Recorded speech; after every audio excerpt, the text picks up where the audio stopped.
Assalamualaikum warahmatullahi wabarakatuh. Perkenalkan, nama saya Laufis Arya Mahesta, NIM 856752241. Di sini saya akan menyampaikan materi saya yang berjudul Anak yang mengalami gangguan autisme. Ini adalah tugas mata kuliah penanganan anak berkebutuhan khusus. Autisme merupakan gangguan perkembangan otak yang mempengaruhi kemampuan penderita dalam berkomunikasi dan berinteraksi sosial dengan orang lain. Serta autisme juga menyebabkan gangguan perilaku dan membatasi minat penderitanya.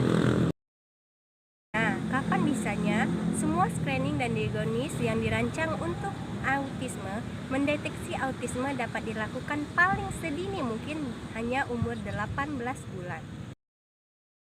Refleksnya yaitu pada umur 1 tahun tidak bisa menunjuk, umur 16 bulan tidak mengeluarkan kata yang bermakna, dan pada saat umur 10 bulan mulai memperlihatkan perilaku yang aneh. Tapi menurut saya paling dini itu umur 6 bulan. Dipanggil namanya maka anak tersebut menoleh. Jika anak tersebut tidak menoleh maka kita sebagai orang tua harus berhati-hati. Tapi ada juga yang tadinya anak itu normal sampai umur 1 tahun hingga 1,5 tahun, kemudian perkembangan anak tersebut stop tiba-tiba dan mengalami pengunduran.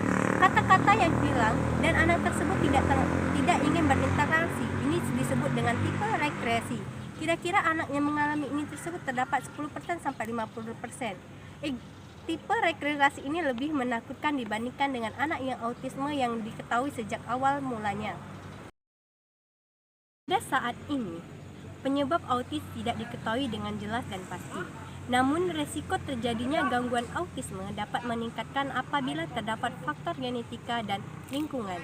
Misalnya saja paparan racun, asap rokok dan efek samping dari obat-obatan yang dikonsumsi, serta gaya hidup yang tidak sehat selama hamil. Anak yang mengalami autis dapat dicegah jika dilakukan intervensi dini dan deteksi yang dilakukan dalam jangka waktu emas, yaitu usia 5 tahun. Intinya, persiapkanlah kondisi kehamilan sesehat mungkin, tidak mengonsumsi obat-obatan yang mempunyai efek samping yang banyak.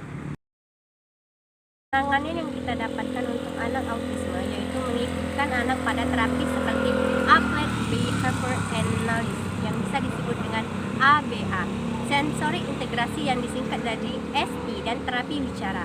Pada saat ini, penanganan yang paling efektif adalah terapi dengan highly strengthened skill oriented yang disesuaikan dengan anak, disertai dengan pendidikan dan konseling suportif untuk keluarganya. Penanganan dengan obat-obatan mungkin menolong hanya dapat mengurangi gejala autisme saja, tetapi keuntungan yang didapatkan hanyalah terbatas. Adapun cara untuk seorang guru menangani anak autisme yaitu belajar menyelami emosi anak autisme. Harus terus memberi stimulasi pada anak yang mengalami autisme. Jangan biarkan anak tenggelam dalam dunia sendiri. Banyaklah mencari stimulasi seperti bernyanyi, bertepuk tangan, dan masih banyak lagi untuk pemberian stimulasi pada anak yang mengalami autisme. 3. Melatih insting sosial anak. 4. Mengembangkan potensi anak yang mengalami autisme.